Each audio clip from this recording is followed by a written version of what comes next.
Hello students, जैसा कि कल क्लास 10th का म्यूज़िक वोकल का एग्ज़ाम है।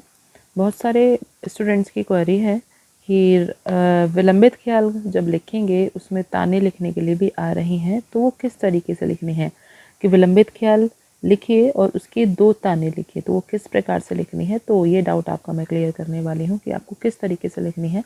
विलंबित ख्याल तो मैंने आपको सिखाया हुआ है किस तरीके से लिखना है।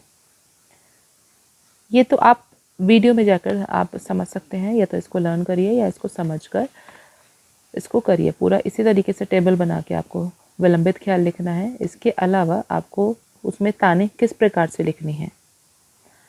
मैंने तीनों रागों में ताने बनानी सिखाई हैं। तो अभी हमने विलंबित ख्याल जो किया है, जिस राग का हम विलंबित ख्याल कर रहे हैं उसी राग की हम ताने लिखेंगे फिर उसके साथ। तो वृंदावनी सारंग में हमने विलंबित ख्याल किया है, तो उसकी ताने लिखने जा रहे हैं। तो किस प्रकार से हमने किया है, दो ताने बहुत अच्छे तरीके से। सबसे पहले आपको आरोह अवरोह आने चाहिए। नी सा रे मा पा नी सा सा नी प म रे सा। तो इसमें आरोह में शुद्ध है और अवरोह में हमारा कोमलनी का प्रयोग किया गया है, और गाधा स्वर पूरी तरीके से इसमें वर्जित है। गाधा कहीं भी हम इसमें यूज़ नहीं करेंगे। तो पहली तान हमने जो 8 मात्रा की थी, नी सा रे मा पा नी सा नी पा म रे सा नी सा, इसी से ही हम अपनी 2 ताने बनाएंगे, या फिर हम केवल आरोह और अवरोह से 2 ताने बनाएंगे। तो पहली तान जो हमारी बन जाती है, नी सा रे मा पा नी सा नी पा मा रे सा नी सा। तो ये हमारी पहली तान हो जाएगी। तो देखते हैं, आप दुगुन में लिखिए तो वो भी करेक्ट है, चौगुन में लिखिए वो भी करेक्ट है। दुगुन मतलब 2-2 के पेयर्स में, और अगर चौगुन में लिखना है तो ये 4-4 के पेयर्स में। कभी कभी ऐसा भी मेंशन हो जाता है कि विलंबित ख्याल लिखिए और एक दुगुन में एक तान लिखिए, चौगुन में दूसरी तान लिखिए, या फिर आप 16 मात्रा की तान लिखिए तो 16 पेयर बनाने हैं, 32 मात्रा की तान लिखिए तो 32 पेयर बनाने हैं। तो अभी हम बनाना सीख रहे हैं आरोह और अवरोह से। आरोह प्लस अवरोह, तो हमने किया नी सा रे मा पा नी सा, ये हमारा आरोह था। मैंने 4-4 के पेयर बना दिए हैं।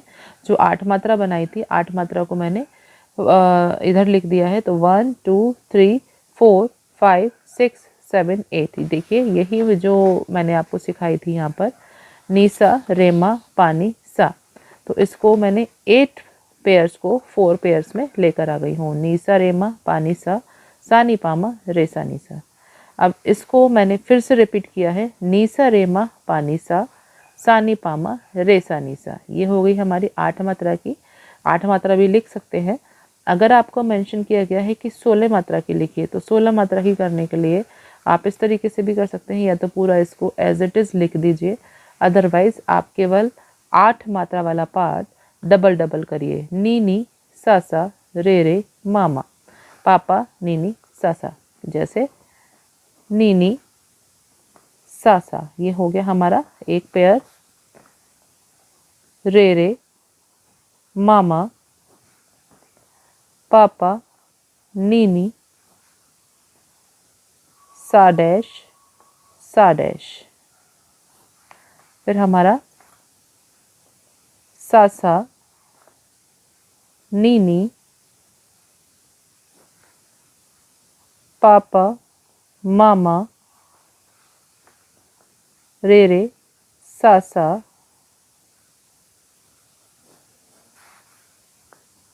नीनी सा। तो ये हो गई हमारी 16 मात्रा की तान। तो 8 और 8 16, और अगर आ जाता है आपका 32 मात्रा की तान लिखिए, तो आपको कुछ नहीं करना है। 1 से लेके जो 16 तक आपने तान बनाई है, तो इसको हम यहाँ से 16 मात्रा कंप्लीट करने के बाद 17 यहाँ से शुरू करके हम इसके ही नीचे हम इसको रिपीट करके 32 मात्रा कर देंगे। तो ये हुई हमारी पहली तान। आप चाहे 8 मात्रा की लिखिए, चाहे 16 मात्रा की लिखिए, चाहे 32 मात्रा की लिखिए। दूसरी तान हम बनाने वाले हैं, मैंने बताया था अवरोह प्लस आरोह से। पहले हमने किया था आरोह प्लस अवरोह, अब हम करेंगे अवरोह प्लस आरोह। अवरोह है हमारा सा नी पा मा रे सा नी सा। फिर आरोह है नी सा रे मा पा नी सा। देखिए ऊपर हमने ये किया था, हमने आधे से यहाँ से शुरू किया है। सा नी पा मा रे सा नी सा रे मा पा नी सा। मीन्स हमने यहाँ से शुरू करके आधी, फिर यहाँ से हमने यहाँ ख़त्म की है। अब वही सेम पैटर्न हम वो ऊपर वाला अपनाएंगे। हमने एज इट इज़ जो यहाँ तक की तान थी एज इट इज़ इसको यहाँ लिख दिया है। ये हो गई हमारी 8 मात्रा की तान चौगुन में।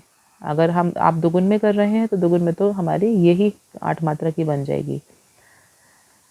तो अब देखिए इसको 16 मात्रा की करने के लिए एज इट इज़ हमने क्या हुआ, इसको डबल करते हुए आधी तान को 4 मात्रा तक की तान को हमने इसको डबल डबल करके लिख दिया, तो ये हमारी हो जाएगी 16 मात्रा की तान। और 32 करनी है तो 32 हमारा एज इट इज़ ऐसे ही उतार दीजिए, तो वो हो जाएगी हमारी 32। तो आई होप आपको अब तान बनाना क्लियर हो गया होगा कि आपको विलंबित ख्याल के साथ तान कैसे लिखनी है।